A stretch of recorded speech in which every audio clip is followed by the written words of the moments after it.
Աչափնյակի սիրելի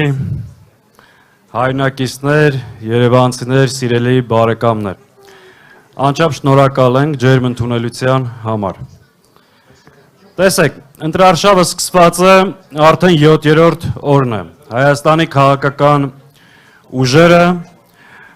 հանդիպում են մեր ժողովրդին, ներկայացնում են իրենց ծրագրերը, իրենց դիրքորոշումները, իրենց պատկերացումները երկիրը ստեղծված իրավիճակից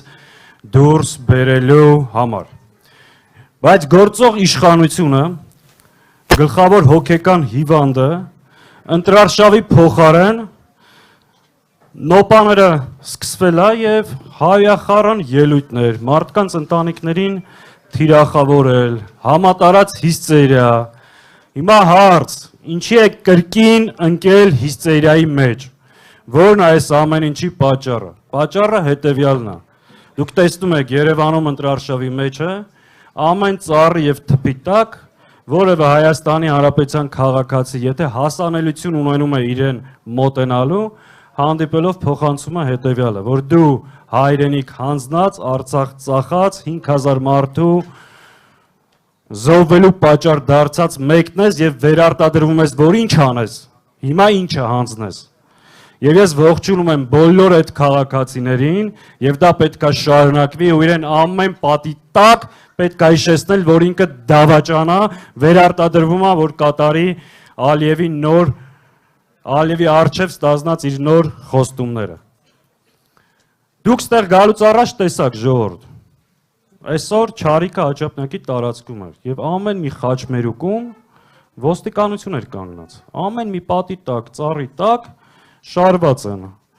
Այդ անընդհատ որ խոսում է ժողովրդավարությունից, այդքան զորքերով փորձում է ամեն ինչ անել, որ իրեն հասանելիություն ունենան միայն իր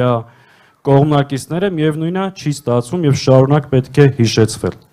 Այս մարդու հիստերիայի պատճառը դա է, ինքը հասկանում է, որ իշխանությունը կորցնելու է, հետեւաբար շատ ըմբռնումով մոտեցեք։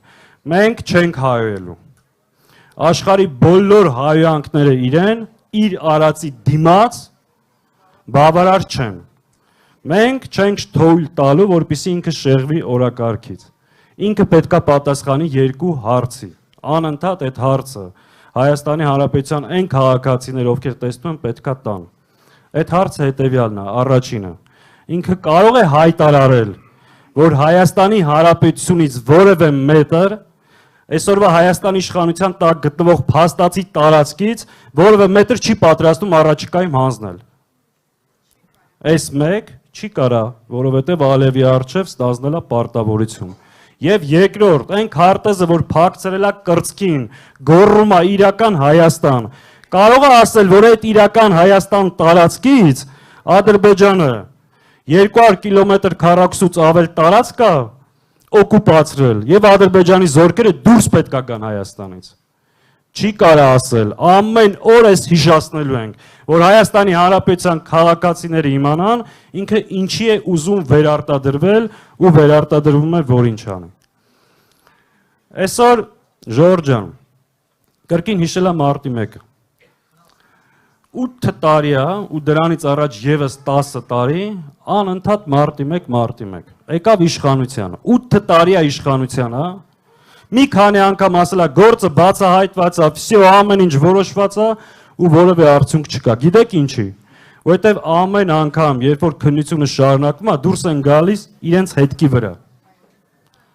Դրա համար էլ առաջընթաց չկա, այդ սադրիչն ու կազմակերպիչը ինքն է եղել։ Այսօր հայտարարում է, որ Ռոբերտ Քոչարյանը պետք է նստի։ Ռոբերտ Քոչարյանը մի հատ իր ապօրինի որոշման արդյունքում նստել է։ Հիմա իր հերթն է։ Ու ինքը նստելու է շատ երկար օրենքի ամբողջ ուժով, որովհետև ինքը դավաճանել է ժողովրդին, հայրենիքը հանձնել ու 5000 մարդու գլուխ է կերել։ Այո, մենք ամբողջ պատասխանատվության ասում ենք, որ ինքը դրա համար պատասխան է տալու։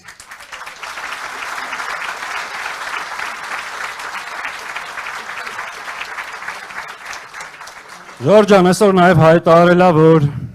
Դավիթ Իշխանյանը, դաշնակցական, գտնվում է Բաքվի բանտում եւ որևէ առաջընթաց չկա այդ ուղղությամբ, որովհետեւ ադրբեջանցիները մտածում են, եթե իրան բաց թողեն, մի հոգի էլ ավելանալու Հայաստանում վաղը միսօր իրենց վրա հարձակվելու համար։ Սա հերթական ինքնախոստովանական ցուցմունքն է, որ Բաքվում գտնվող գերիների հարցում ինքը անմիջական մեղսակցություն ունի։ Դա Ալիև Նիկոլ Փաշինյան պայմանավորվածության արդյունքում է, որ այսօր Արցախի ռազմաքաղաքական ղեկավարությունը գտնվում է Բաքվի բանտում։ Այսօր ինքը հրապարակային այդ ինքնախոստովանությունը արեց։ Հետևաբար պետք է այս էլ ամբողջությամբ հասկանանք այսօր մեր հայրենակիցները ինչի են Արցախի բանտում, նույնիսկ բանտից մի քանի օր առաջ Դավիթ Իշխանյանը կոչ արեց, ասաց Ժողովուրդ ջան, մի վախեցեք, կամ դրսևորեք եւ պայքարեք ձեր իրավունքների համար։ Եթե Բաքվի բանտից հայ ժողովրդին նման կոչ են անում ժողովուրդ, ուրեմն մեր պայքարին նոր թափ պետք է տանք եւ այս պարտությունների, զիջումների, կորուստների շղթան միասնաբար կտրենք։ Համաձայն եք։ Միասին Ապսի 7-ին համար 17-ին